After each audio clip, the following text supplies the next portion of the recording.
नमस्कार विद्यार्थी मित्रांनो, पुन्हा एकदा सर्वांचं हार्दिक स्वागत करतो आपल्या गुरुस्कूल अकॅडमी यूट्यूब चॅनलवरती. मी अविनाश गुरव या ठिकाणी सर्वांचे आभार मानतो ज्यांनी लाईक, शेअर आणि सबस्क्राईब केलेला आहे आणि सगळ्यांनी सपोर्ट केलेला आहे या ठिकाणी.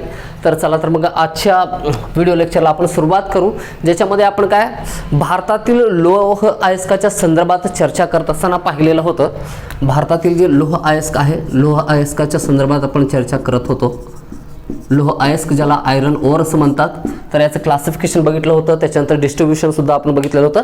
डिस्ट्रीब्युशन बघत असताना भारतातील काय जे प्रमुख सर्व वैशिष्ट्ये बघितल्याच्यानंतर, सर्व प्रकार बघितल्याच्यानंतर आपण या ठिकाणी लोह अयस्क भारतामधील काय वेगवेगळ्या काय क्षेत्रांमध्ये वेगवेगळे जे आपण 5 बेल्ट या ठिकाणी बघितलेले होते, तर त्या संदर्भात आपण काय अधिक माहिती बघत असताना काय पहिला बेल्ट बघितला होता झारखंड ओरिसाचा बेल्ट. तर झारखंड ओरिसाच्या बेल्टमध्ये या ठिकाणी कोणत्या कोणत्या क्षेत्रामध्ये लोह खनिज आढळतं, त्याच्यानंतर ओरिसाचे कोणते जिल्हे आहेत ज्या ठिकाणी काय लोह खनिज आपल्याला आढळतं, त्यांचं एक्सपोर्ट कोणत्या बेटांवरून केलेला आहे, रेल्वे लाईन कुठून कुठपर्यंत आहे, या सर्व गोष्टींवरती व्यवस्थित चर्चा केलेली आहे.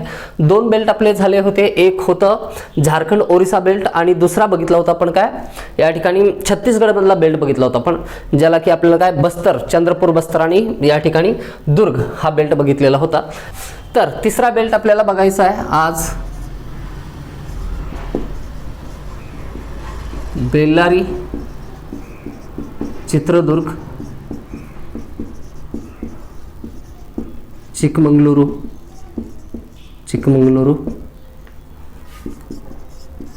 तुमकुर बेल्ट. तर सर्व नावं जी आहेत बघा, हेच या ठिकाणी काय आता हे सर्वच्या सर्व नावं या ठिकाणी बेल्लारी असेल, चित्रदुर्ग हे क्षेत्र आहे, चिकमंगलूर आहे, त्याच्यानंतर तुमकुर आहे. तर हे चारही क्षेत्र कर्नाटक राज्याशी काय निगडीत असलेले किंवा कर्नाटक राज्यामध्ये स्थित असलेले प्रदेश आहेत. या प्रदेशांमध्ये कोणत्या कोणत्या ठिकाणी आपल्याला लोह अयस्क आढळतं हे आपल्याला बघायचं आहे. कोणत्या प्रकारचं आढळतं त्याच्यावरती सुद्धा काही चर्चा करायची आहे. तर फक्त या ठिकाणी काय आपण या ठिकाणी बघितला होता पहिला बेल्ट जो होता त्याचा विस्तार होता झारखंड आणि काय ओरिसा राज्यामध्ये. सर्व गोष्टी आपण बघितल्या आहेत. बघा कधी कधी तुम्हाला असं वाटेल की एवढे सगळे या ठिकाणी काय शहरांची नावं किंवा क्षेत्रांची नावं, खाणीची नावं दिलेली आहेत, तर ते हे पाठ होईल का? पाठांतर करायचं नाही, फक्त तुम्हाला या ठिकाणी काय रिपीट करायचे, त्यांची उजळणी करायची. लोह बघत असताना, त्याच्यानंतर मॅग्नीज बघत असताना, बॉक्साईड बघत असताना या गोष्टी परत परत रिपीट होणार आहेत. तुम्हाला नकाशावरती त्या सर्व गोष्टी काय एक प्रकारे असं म्हणता येईल की काय कळून जाईल या ठिकाणी. आणि ज्या वेळेस काय प्रश्न विचारला जाईल त्यावेळेस काय ऑप्शनमध्ये काय सर्व घटक आल्याच्यानंतर तुम्ही त्या ठिकाणी काय चुकणार नाहीत. आणि एक पद्धत तर आहे आपल्याजवळ काय एलिमिनेशन मेथड क्वेश्चन सॉल्व्ह करण्याची. तर ज्या गोष्टी आपण या ठिकाणी काय डिस्कस करतोय त्यांची उजळणी परत परत करायची. या गोष्टी काय फिरून फिरून परत आपल्या समोर येणार जोपर्यंत आपण काय खनिज चॅप्टर काय संपवणार नाही. पेट्रोलियम काय जे आहे जीवाश्म इंधन, तर ते होईपर्यंत या सर्व गोष्टी आपल्याला भारतातील या नकाशावरती या सर्व काय ठिकाणांवरती आपल्याला काय करायचं आहे, प्रवास करायचा आहे. आणि प्रवास करत असताना या सर्व गोष्टी काय परत परत आपल्यासमोर येणार आहेत. ज्या ठिकाणी काय लोह खनिज चे साठे आहेत त्याच ठिकाणी काय आपण ज्यावेळेस काय मंगलबद्दल डिस्कस करू, ज्याला की मॅग्नीज असं म्हणलं जातं, तर ते मॅग्नीज बद्दल सुद्धा बघत असताना याच काय लोह खनिजांचे काय साठे ज्या ज्या क्षेत्रामध्ये आहेत त्या सर्व क्षेत्रांबद्दल काय परत आपल्याला काय रिपीट होणार आहे. म्हणून अशा सर्व गोष्टी असतील, सिंगभूमी असेल, पलामू असेल, बरामजादा असेल, हल्दिया असेल, पॅराद्वीप असेल, तर या सर्व गोष्टी तर किंवा या ठिकाणी काय हॉस्पेट झालं, धारबाड झालं, सिमोगा झालंय, तामिळनाडूमधला सलेम असेल, तर हे सर्व क्षेत्र काय परत परत आपल्या समोर येणार. ज्यावेळेस काय कंप्लीट या ठिकाणी काय खनिज चॅप्टर काय शिकून होईल आणि तुम्ही व्यवस्थित नोट्स बनवून काय एकदा जर याचा अभ्यास केला तर 1-2 वेळा, तर गोष्टी तुम्हाला काय किती सहज आणि सोप्या आहेत ह्या लक्षात येतील. पाठांतराची आवश्यकता नाही. हे तुम्हाला काय एंड ऑफ द पिरियड लक्षात येईल. त्यामुळे काय टेन्शन घ्यायचं नाही. जेवढे तथ्य या ठिकाणी काय लिहून देतोय ते सर्व तथ्य काय पॉईंट्स बनवून, नोट्स बनवून या ठिकाणी लिहून काढायचे आहेत. बाकी दुसरं काही करायचं नाही. बघा प्रत्येक प्रकारचं काय मार्गदर्शन करण्यासाठी मी अवेलेबल आहे या ठिकाणी. तर चिंता करायचं सोडून द्या. जे सांगतोय त्याच्यावरती काय फोकस करा. बेल्लारी, चित्रदुर्ग, चिकमंगलूर, तुमकुर हे जे बेल्ट आहे हे सर्व प्रदेश या ठिकाणी तर एकाच राज्याशी, कर्नाटक राज्याशी निगडीत आहे. कर्नाटक राज्य या ठिकाणी महाराष्ट्राच्या दक्षिणेला गोवा आहे, तर गोवाच्या दक्षिणेला असलेला कर्नाटक आणि कर्नाटकच्या दक्षिणेला असलेला आपल्याला केरळ आणि तामिळनाडू. आतापर्यंत काय सर्व राज्य तरी पाठ झालेले असतील. तर लक्षात घ्या, जेव्हा तुम्हाला राज्य माहिती नव्हते आपण काय पाठांतर खूप वेळा केला असेल मात्र विसरले असेल, मात्र नकाशा काढून ज्यावेळेस काय तुम्ही भूगोलाला अभ्यासाला सुरुवात केलेली असेल, तर आता एक प्रकारे संपूर्ण प्राकृतिक भारताची काय रचना कशी आहे हे तुम्हाला काय लक्षात आलेलं असेल. आता नद्या असतील, पठार असतील, या गोष्टी, टेकड्या असतील, या गोष्टी तुमच्यासाठी काय गौण बनलेल्या असतील, तुम्हाला काय पाठ होऊन गेलेलं असेल. या सर्व गोष्टींचा संदर्भ आपल्याला काय परत परत आल्यामुळं आणि परत परत आपण त्या गोष्टींची उजळणी केल्यामुळं काय या गोष्टी शक्य आहेत. तर हे सांगणं सुद्धा काय आवश्यक असतं, कारण बऱ्याच वेळा काय विद्यार्थी त्या स्टेजला जाऊन पोहोचतो की त्याला वाटायला लागतं गोष्टी म्हणजे कसं पॉसिबल होतील. एवढा सगळा डेटा असेल तर अवघड काहीच नाही याच्यामध्ये. बघा लक्ष द्या, बेल्लारी, चित्रदुर्ग, चिकमंगळूर, तुमकुर आणि बेल्ट, या ठिकाणी तुमकुर बेल्ट. तर या ठिकाणी कर्नाटक राज्यामध्ये आपण या ठिकाणी दाखवलेलं आहे याचं सापेक्ष स्थान जे आहे भारतामध्ये. तर या ठिकाणी बघा हे जे क्षेत्र आहे आपण यांना काय व्यवस्थित काय नावं देऊन घेऊ म्हणजे लक्षात येईल आपल्याला. तर हे उत्तरी कर्नाटकमध्ये असलेलं क्षेत्र आहे कुठलं, बेल्लारी क्षेत्र आहे. तर त्याच्यानंतर तर हा आहे चित्रदुर्ग क्षेत्र. त्याच्यानंतर हा या ठिकाणी तुमकुर.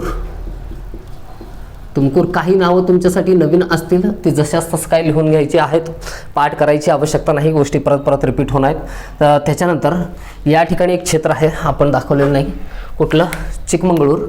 हा जो क्षेत्र आहे हा शिमोगाच्या जवळ असलेला हा प्रदेश आहे. चिकमंगळूर मधूनच या ठिकाणी काय जो एक पोर्ट आहे महत्त्वाचा, कुठला, कर्नाटकच्या काय किनाऱ्यावरती असलेला, त्या ठिकाणातून काय निर्यात केलं जातं. तर मला कमेंटमध्ये सांगायचं सगळ्यांनी, मागच्या पिरियडमध्ये मी सांगितलेलं आहे, तुम्ही जर व्हिडिओ बघितलेला असेल तर आता तुम्हाला काय परत बघायची आवश्यकता नाही या ठिकाणी. तर 3 पोर्ट सांगायचे, 3 बंदर सांगायचे पूर्व किनाऱ्यावरती असलेले, ज्या ठिकाणातून काय खूप मोठ्या प्रमाणात काय लोह खनिजाची काय निर्यात केली जाते. आणि भारताकडून कोणत्या 2 महत्त्वाच्या देशांना काय लोह खनिज काय निर्यात केलं जातं हे कमेंट बॉक्समध्ये काय कळवायचं आहे सगळ्यांनी. आणि या गोष्टींचा काय खूप प्रभाव पडतो, तुम्ही कमेंटमध्ये ज्यावेळेस काय आन्सर्स कळवता, व्हिडिओसाठी नाही तुमच्या स्वतःच्या काय या ठिकाणी काय अभ्यासासाठी. तर हा क्षेत्र आहे चिकमंगलुरू क्षेत्र आहे. तर हे 4 क्षेत्र आहेत असं नाही, हा तर पट्टा आहे. या पट्ट्याबद्दल आपण काय बघतो, या ठिकाणी काय लोह खनिजांचा अभ्यास करतोय. यांना सोडून सुद्धा काय इतर आणखीन 2 क्षेत्र सुद्धा सांगितलेले आहेत या ठिकाणी मी लिहितो. एक आहे धारवाड, दुसरा आहे शिमोगा. आयोगाने यांच्यावरती काय थेट प्रश्न विचारलेला आहे. तर बेल्लारी, चित्रदुर्ग, चिकमंगळूर आणि तुमकुर बेल्ट असं लिहित असताना आपण या 4च काय क्षेत्रांबद्दल अभ्यास करणार आहोत असं नाही, तर यांच्या व्यतिरिक्त सुद्धा आणखीन काही क्षेत्र आहेत ज्या ठिकाणी लोह खनिज काय सापडतं. तर त्यांच्यावरती सुद्धा काय प्रश्न थेटपणे आलेला आहे, म्हणून ते 2 ठिकाण सुद्धा आपण काय या ठिकाणी काय दाखवू. तर ते 2 ठिकाणं आहेत या ठिकाणी. एक आहे हा शिमोगा आणि हा या ठिकाणी इकडे लिहू आपण धारवाड क्षेत्र.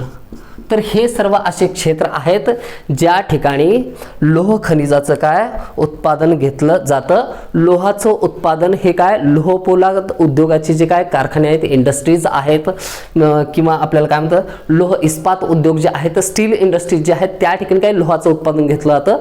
आणि लोह खनिजाचं उत्पादन जे आहे तर ते खाणीतून घेतलं जातं, जे की खाणीतून आपण खनिज बाहेर काढतो त्याला म्हणलं जातं की उत्पादन घेतलं गेलं या ठिकाणी, येतं लक्षात. त्याच्यानंतर त्याच्यावरती निष्कर्षण करून त्याचं प्युरिफिकेशन करून तर धातूला पिघळवून त्यापासून काय लोह धातू बनवला जातो. या गोष्टी मागे सुद्धा मी काय सांगितलेल्या आहेत.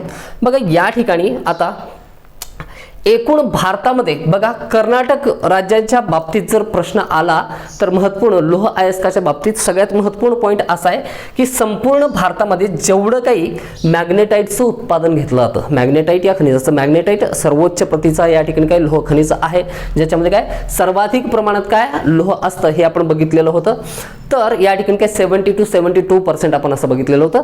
तर मला कमेंटमध्ये कळवायचं हेमेटाईट प्रकारचं जे लोह खनिज आहे तर त्यामध्ये लोहाचं प्रमाण किती टक्के असतं हे कमेंटमध्ये कळवायचं आहे. तर मॅग्नेटाईट प्रकारचं जे काय लोह खनिज संपूर्ण भारतामध्ये त्याचं उत्पादन घेतलं जातं तर त्यापैकी 72% उत्पादन कशाचं, मॅग्नेटाईटचं एकूण भारतातील 72% उत्पादन केवळ कुठे घेतलं जातं, कर्नाटकमध्ये घेतला होता आणि कर्नाटकच्या व्यतिरिक्त आणखीन काही क्षेत्र आपण बघितले होते. राजस्थानमधलं एक क्षेत्र बघितलं होतं, तमिळनाडूमधला सलीम हा क्षेत्र आहे ज्या ठिकाणी काय मॅग्नेटाइट प्रकारचं काय लोह खनिज आढळतं हे बघितलेलं होतं. तर एकूण या ठिकाणी काय पॉईंट ॲड करायचे 72% काय उत्पादन जे आहे एकूण काय मॅग्नेटाइटच्या उत्पादनातील एकट्या काय कर्नाटकमध्ये काय घेतलं जातं आणि काय त्यातील महत्त्वपूर्ण ठिकाण आहे कोणतं शिमोगा या ठिकाणी काय मॅग्नेटाइट प्रकारचं लोह खनिज जे आहे तर ते सापडतं. प्रश्न आणखीन असा सुद्धा विचारला होतो की हे तर झाले काय कर्नाटकमधील काही क्षेत्र, तर यांच्या व्यतिरिक्त या क्षेत्रामध्ये असलेले महत्त्वपूर्ण खाणी कोणते आहेत यांच्यावरती सुद्धा काय प्रश्न विचारलेला आहे.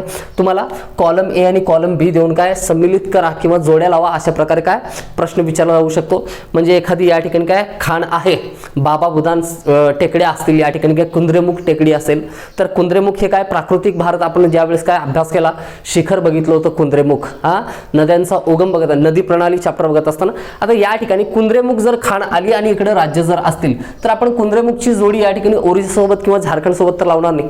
ऑब्विसली कोणासोबत लावणार, कर्नाटक सोबत लावणार. म्हणून काय या गोष्टी परत परत तुमच्या समोर येणार म्हणून काय घाबरण्याचं काहीच कारण नाही. ज्या वेळेस काय संपूर्ण खनिज काय शिकवून पूर्ण होईल, ऊर्जा खनिजापर्यंत आपण ज्यावेळेस पोहोचू त्यावेळेस मला सांगायचं की गोष्टी अवघड होते की तुमच्यासाठी काय सोप्या बनलेल्या आहेत. कमेंट बॉक्समध्ये काय नक्की कळवायचं. तुमचे कमेंट्स माझ्यासाठी काय या ठिकाणी काय महत्त्वपूर्ण असतात, खूप काही डिपेंड करतं त्याच्यावरती. तर हा चिकमंगळूर आणि काय शिमोगा जो क्षेत्र आहे तर या क्षेत्रामध्ये असलेल्या ज्या काय महत्त्वपूर्ण खाणी आहेत तर त्या खाणी आपण बघूत कोणत्या कोणत्या खाणी आहेत ज्यांच्यावरती काय थेटपणे काय प्रश्न येऊ शकतो. तर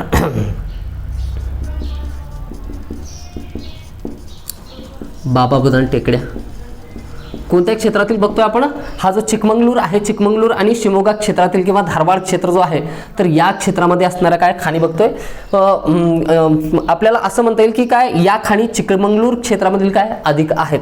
त्यांचा विस्तार थोडासा काय म्हणजे यांचा विस्तार काय 12-12, 15-15 किलोमीटरपर्यंत काय असू शकतो हे लक्षात घ्या. 25-25 किलोमीटरपर्यंतचे काय खनिजांचे बेल्ट आहेत ज्या ठिकाणी एक्सकॅव्हेशन करून उत्खनन करून किंवा मायनिंग करून काय खनिज प्राप्त केलं जातं तर यांचा विस्तार अधिक असू शकतो. आपण बघितलं होतं की ज्यावेळेस काय छत्तीसगड राज्यामधील काय आपण काय दुर्ग चंद्रपूर बस्तर हा बेल्ट बघत होतो तर त्यावेळेस महाराष्ट्रातील चंद्रपूर क्षेत्राचा समावेश कुठं झालेला होता, त्या छत्तीसगडमधील काय बेल्टमध्ये झालेला होता. तर या ठिकाणी बाबा बुदान टेकड्या असतील, त्याच्यानंतर कुंद्रेमुख आहे, त्याच्यानंतर आहे बंदर पहाड, बंदर पहाड, केमानगुंडी, आणखीन एक खाण आहे या ठिकाणी कालाहट्टी. तर कालाहट्टी ही एक काय खाण आहे. तर हे झाले कुठले या चिकमंगळूर काय क्षेत्रामधील काय खाणी ज्या की कर्नाटकमध्ये आहेत. तर त्याच्यानंतर आपल्याला काय म्हणता येईल या ठिकाणी काय आणखीन 2 खाणी लिहून घ्यायची आहेत. कुठं, हा जो बेल्लारी आहे बेल्लारी क्षेत्रामध्ये असलेले या ठिकाणी 2 खाणी आहेत तर त्या खाणींची नावं लिहून घ्या या ठिकाणी. एक आहे हॉस्पेट,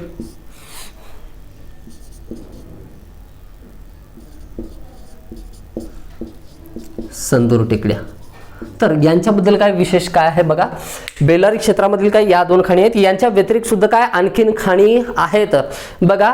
एखाद्या प्रादेशिक काय राज्याबद्दल आपण काय ज्यावेळेस काय राज्याचा भूगोल अभ्यासू त्यावेळेस या ठिकाणी कोणत्या म्हणजे कर्नाटक राज्यामध्ये लोहखनिज कोणत्या कोणत्या ठिकाणी आढळतं असं असेल तर त्यावेळेस अभ्यास करत असताना आपल्याला कर्नाटकमधील आणखीन काही खाणी निघून येतील, आणखीन लहान लहान यांच्यापेक्षा काय कमी महत्त्वाच्या असलेल्या. मात्र ज्यावेळेस काय कर्नाटकच्या भूगोलाचा अभ्यास आपण करतो या ठिकाणी भारताच्या भूगोलाचा अभ्यास करत असताना आपल्याला काही महत्त्वपूर्ण अशा खाणी आहेत ज्यांच्यावरती प्रश्न रिपीट होतो त्याच खाणींबद्दल काय करायची आहे चर्चा करायची आहे. तर हॉस्पेट आणि संदूर टेकड्या ज्या आहेत तर या ठिकाणी काय बेल्लारी क्षेत्रामध्ये येणाऱ्या या काय खाणी आहेत.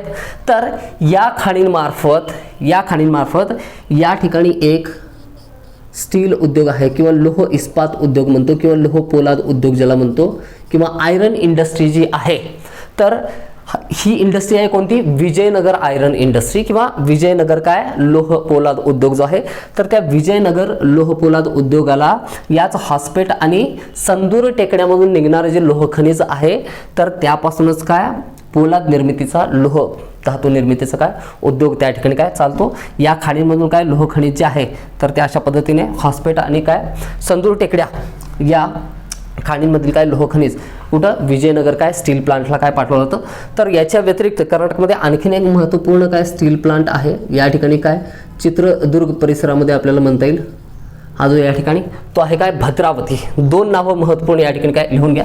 एक आहे विजयनगर स्टील प्लांट आणि दुसरा आहे भद्रावती स्टील प्लांट. 1971च्या नंतर ज्यावेळेस भारतामध्ये काय यांत्रिकीकरणाला थोडासा अधिक वेग आला तेव्हापासून काय भारतामध्ये काय लोहपोलाद उद्योग जे आहे ते त्यांचा विकास झाला आणि तेव्हापासून आपण जास्तीत जास्त लोह खनिजाचं काय निर्यात करण्यापेक्षा आपण त्याच्यापासून काय धातू करण्यावरती जास्त भर दिलेला आहे.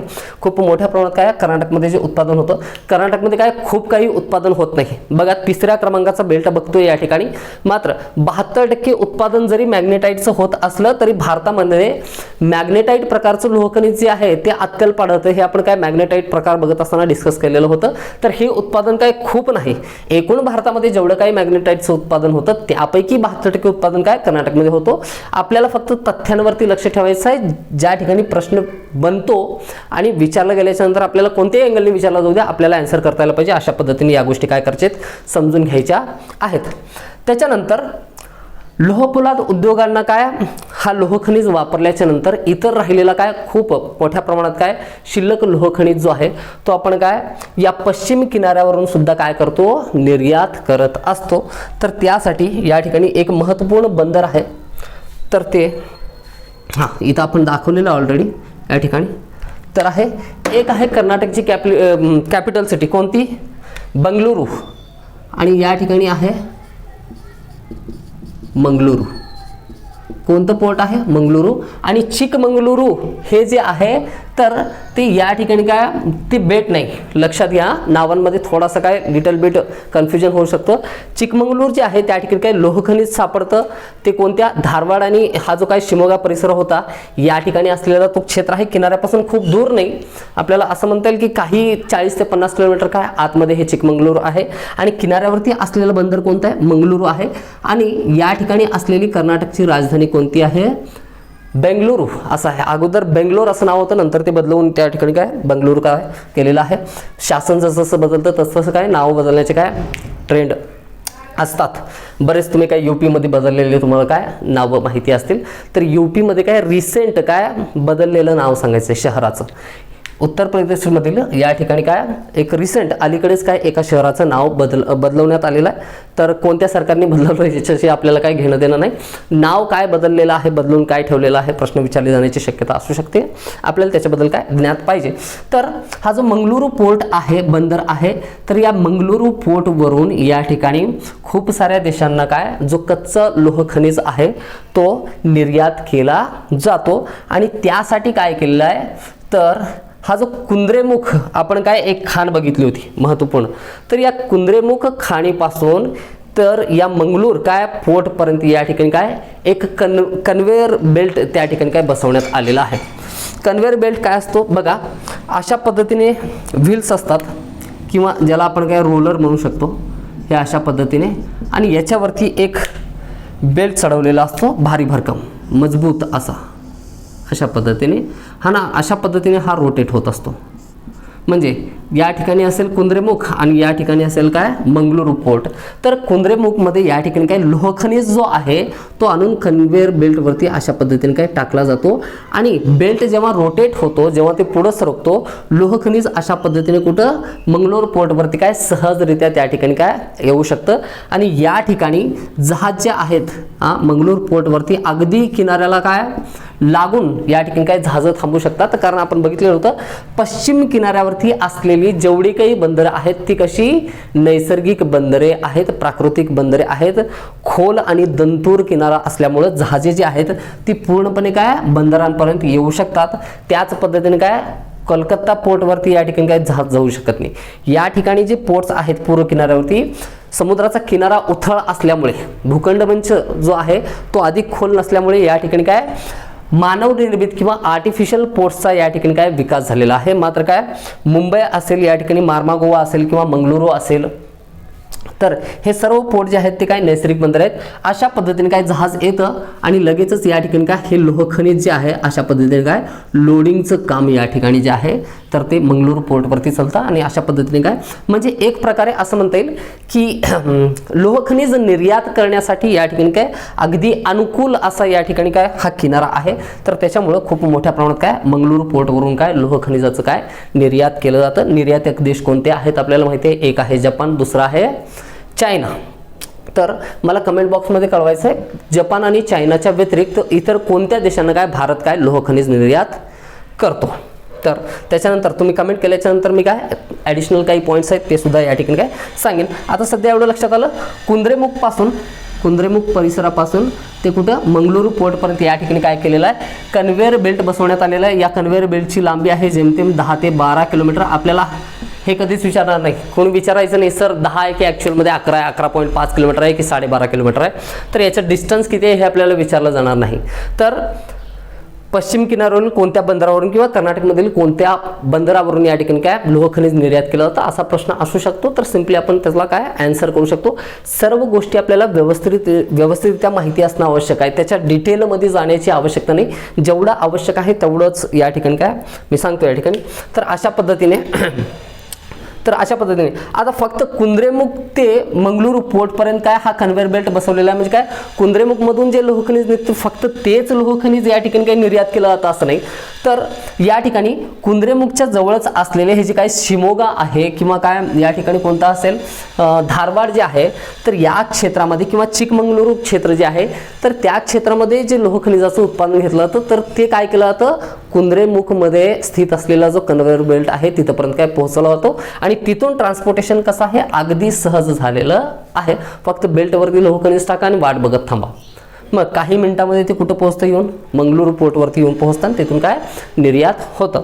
तर अशा पद्धतीने या ठिकाणी काय ही सर्व काय कर्नाटक राज्यामध्ये जे लोह खनिज आहे तर त्याचं डिस्ट्रीब्युशन आपण या ठिकाणी काय बघितलं.